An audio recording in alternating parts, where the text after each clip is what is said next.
I finally made it. After years of working 60-hour weeks, saving every penny, and making smart investments, financial stability was mine. When my grandmother left me $387,000 in her will, it felt like validation for breaking the cycle of money problems that had plagued our family for generations. But blood ties run deep, and some family members think what is yours should be theirs. I never imagined checking my bank balance after our annual family reunion would leave me staring at zeros across all accounts. When confronted, my brother-in-law Derek just snorted, "We needed it more than you." They had no idea what was coming. Before I tell you how my own family betrayed me and what happened when justice finally knocked on our door, let me know where you are watching from in the comments. Hit that subscribe button if you have ever had to stand up against family who tried to take what is yours. Growing up in rural Michigan, our family of 5 always struggled to make ends meet. My parents worked multiple jobs, but somehow we never seemed to get ahead. Bills piled up, creditors called constantly, and the stress seeped into every corner of our home. I watched my parents age prematurely under the weight of financial pressure, and at 18 I made a promise to myself that my life would be different. The day after high school graduation, I packed my single duffel bag and moved 3 states away. I worked 2 jobs while putting myself through community college, then transferred to State University where I earned a finance degree. Every semester was a battle against exhaustion and doubt. But the alternative, returning to that cycle of scarcity, pushed me forward when nothing else could. My older sister, Melissa, took a different path. She married young to Derek Reynolds, a charming but irresponsible man who always had big plans that somehow never materialized. Their wedding was lavish, despite our parents emptying their meager savings to pay for it. Within a year, they were asking for loans to cover their mortgage. Within 3 years, those loans were never mentioned again. While I climbed the corporate ladder at a respected investment firm, Derek bounced between jobs that never lasted more than a few months. He always had excuses. The boss was unfair. The company was poorly managed. His coworkers were sabotaging him. Meanwhile, Melissa enabled him, always defending his choices while working overtime as a nurse to keep them afloat. Every family gathering became a minefield. My parents would pull me aside, whispering about helping your sister and her husband through another rough patch. I lost count of how many times I heard, "They just need a little help until Derek lands on his feet." Those feet never seemed to find solid ground. My grandmother Martha was the only one who understood my boundaries. A Depression-era child who saved birthday cards and reused aluminum foil, she recognized Derek's spending for what it was: addiction disguised as bad luck. "You cannot save someone from themselves," she would tell me during our monthly phone calls. Some lessons cost money to learn. When Martha passed away at 92, the family was shocked to discover she had left her entire estate to me. The modest farmhouse had appreciated significantly, and her frugal lifestyle had allowed her to accumulate substantial savings. The total inheritance came to $387,000, life-changing money that I planned to invest wisely. The annual family reunion was scheduled just 3 weeks after the will reading, traditionally held at Martha's old farmhouse, now owned by my parents. It was a 3-day affair that I usually found ways to minimize my attendance. This year I felt obligated to show up properly and honor her memory. I arrived Friday afternoon to find most of the family already settled in. My younger brother Sam greeted me with a genuine hug while my parents fussed over my recent weight loss, a result of long work hours, not poor health. Melissa offered a tight smile that never reached her eyes, and Derek gave a hearty back slap that felt more like a performance than a welcome.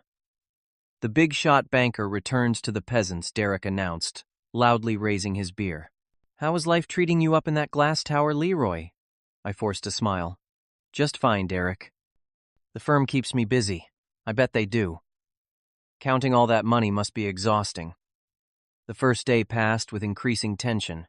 Aunt Patricia asked about my investment plans for the inheritance, causing Derek to interrupt with a story about a sure-thing business opportunity he had recently missed due to temporary cash flow issues.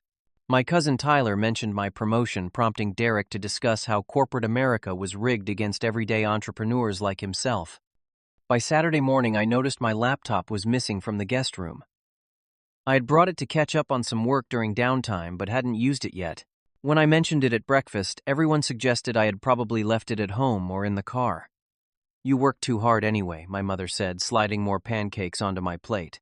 This is family time. I noticed Derek disappearing for hours that afternoon, claiming he needed to make some calls about a potential job.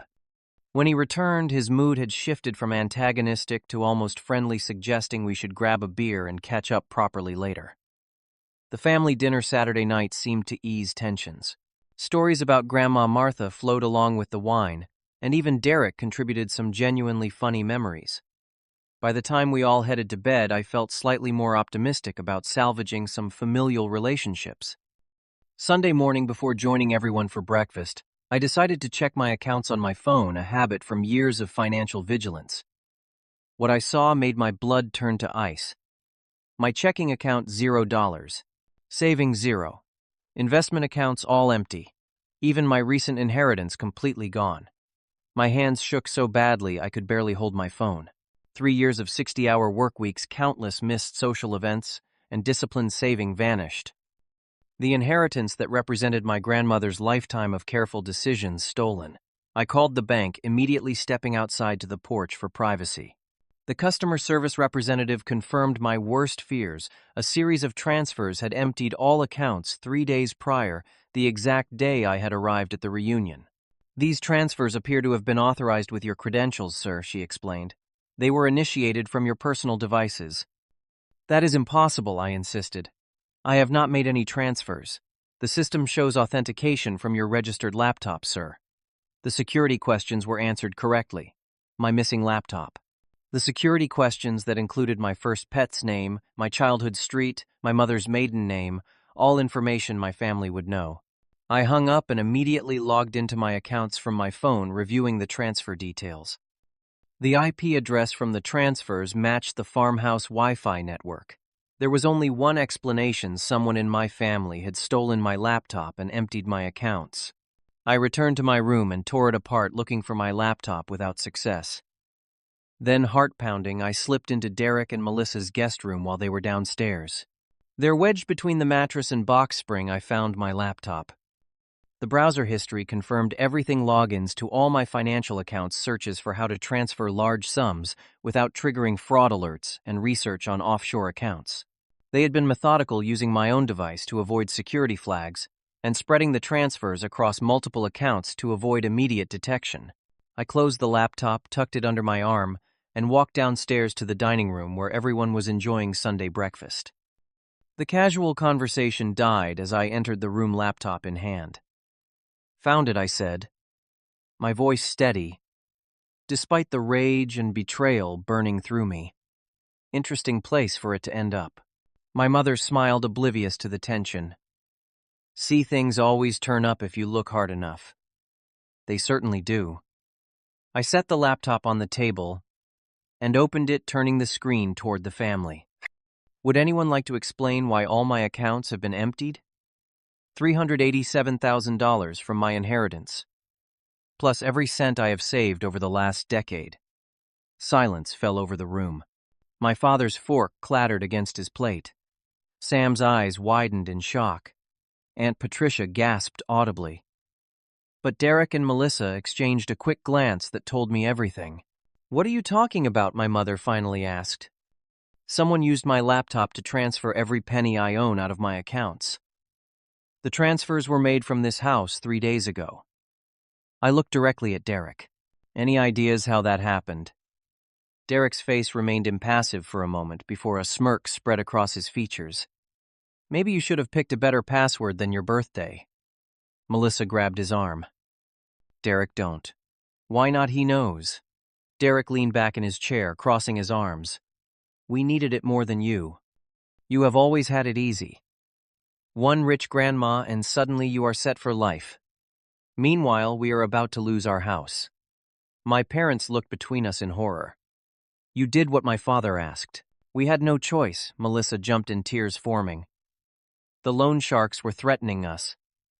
Derek owes nearly $200,000 in gambling debts. They said they would hurt us if we did not pay. So you stole from me. I could barely form the words. Borrowed, Derek corrected. We were going to pay it back once my cryptocurrency investments mature. Cryptocurrency. My father's face had turned ashen. You gambled away your house payment on cryptocurrency. It is not gambling when you know what you are doing, Derek insisted. These are calculated investments. Return my money, I said, struggling to keep my voice even. All of it now. Derek laughed. Or what you will call the police on family, besides half of it is already transferred to pay off the most pressing debts. Leroy, surely we can work this out, my mother pleaded. He is your brother-in-law. Melissa is your sister. Work out theft of my entire life, savings and inheritance. Blood is thicker than water, Derek said smugly. No one will believe you anyway. My cousin Frank is on the local police force, remember? He knows all about your fancy job and big city attitude. How you think you are better than all of us? I looked around the table at my family. My parents clearly torn and already making excuses for Derek as they had done his entire life. Melissa upset but standing by her husband. Only Sam and Aunt Patricia seemed genuinely appalled. I am going to pack my things, I said quietly. You have 1 hour to start arranging the return of my money, or I will take action. What are you going to do, sue us? Derek laughed. Good luck with that. We do not have anything to take. I walked upstairs without another word, closed the guest room door behind me, and immediately called Marcus, my attorney friend, who specialized in financial crimes. After a brief explanation, he made several calls while I packed my bag. 20 minutes later, I received a text. All set. ETA 20 minutes. I returned downstairs, bag in hand. The family argument was still raging, accusations and justifications flying across the table. They barely noticed my return until I cleared my throat. Have you made arrangements to return my money? I asked. Come on, Leroy, Derek said with exasperated condescension. Be reasonable. You know that is not going to happen.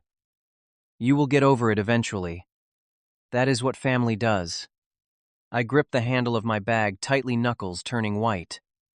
Then, you will not mind what is coming next. The table erupted in dismissive laughter. What are you going to do? Derek sneered. As if on cue, a loud bang shook the house as someone pounded on the front door. The laughter died instantly. Another bang, more insistent this time. Police Federal Bureau of Investigation opened the door.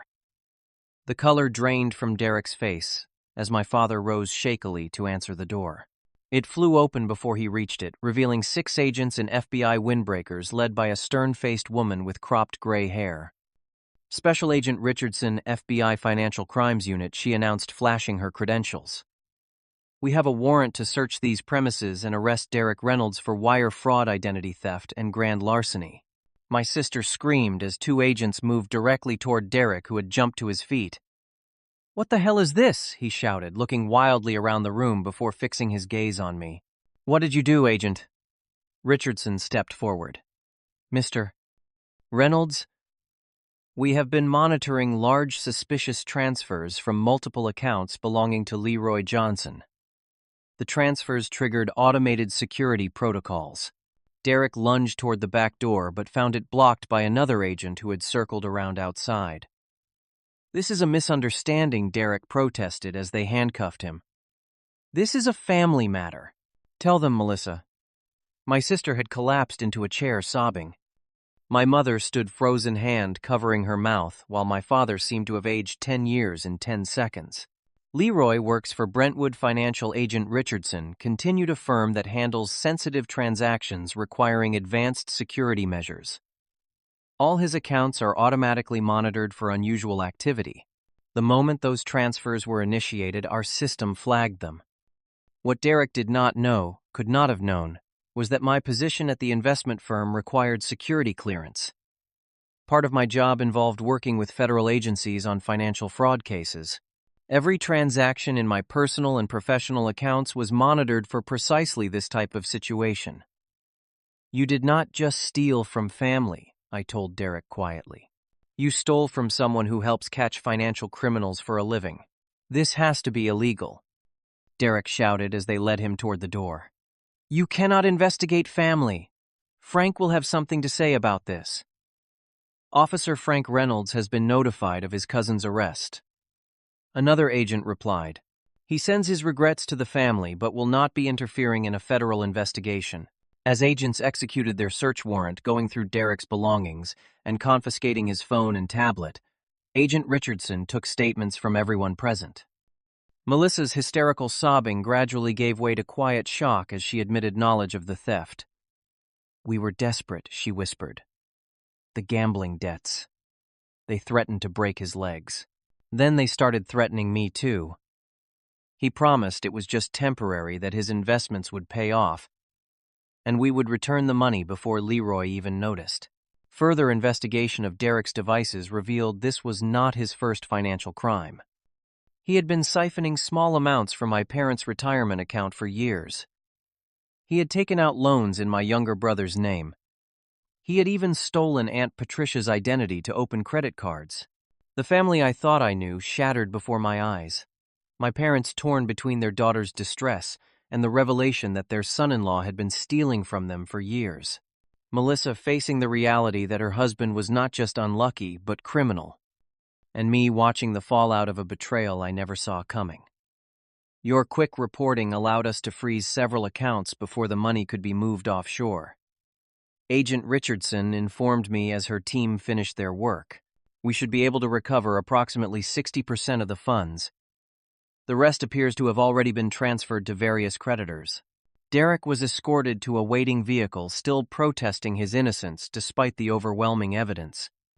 Melissa collapsed into my mother's arms, alternating between defending Derek and begging my forgiveness. I cannot believe you would do this to your own sister, my mother said to me, her voice breaking. He made mistakes, but to involve the FBI, he stole my entire life savings, I replied, disbelief coloring my voice. What was I supposed to do? We could have worked something out as a family, my father suggested weakly. Found a payment plan.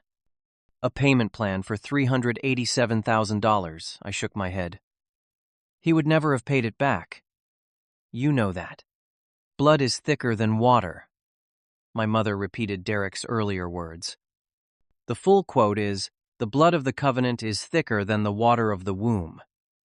Aunt Patricia interjected unexpectedly. It actually means the opposite of how people use it. Bonds you choose can be stronger than family ties. I thanked Agent Richardson and her team before gathering my belongings. The reunion was clearly over. As I prepared to leave, Sam approached me. You did the right thing, he said quietly. They would have kept taking and taking. They always do. I will call you later, I promised, grateful for at least one ally. I checked into a hotel 30 miles away, the furthest I could bring myself to drive in my emotional state. That night alone in an anonymous room, I finally allowed myself to feel the full weight of what had happened. The betrayal, the loss, the fracturing of family bonds I had thought unbreakable despite their flaws. The coming weeks were a blur of legal meetings, asset recovery attempts, and difficult conversations. I pressed charges despite intense pressure from my parents to drop the case for your sister's sake. Some family members stopped speaking to me entirely. Others reached out in cautious support. The prosecutors found evidence of Derek's gambling addiction dating back 15 years long before he met my sister.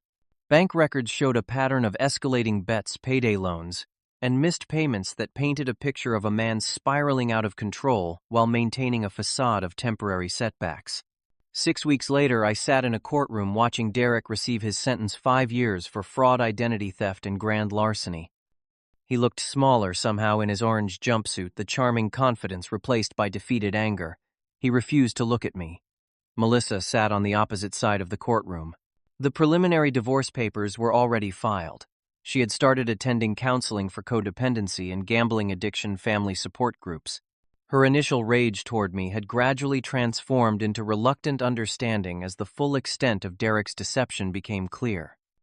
I had made a difficult decision in the aftermath of everything.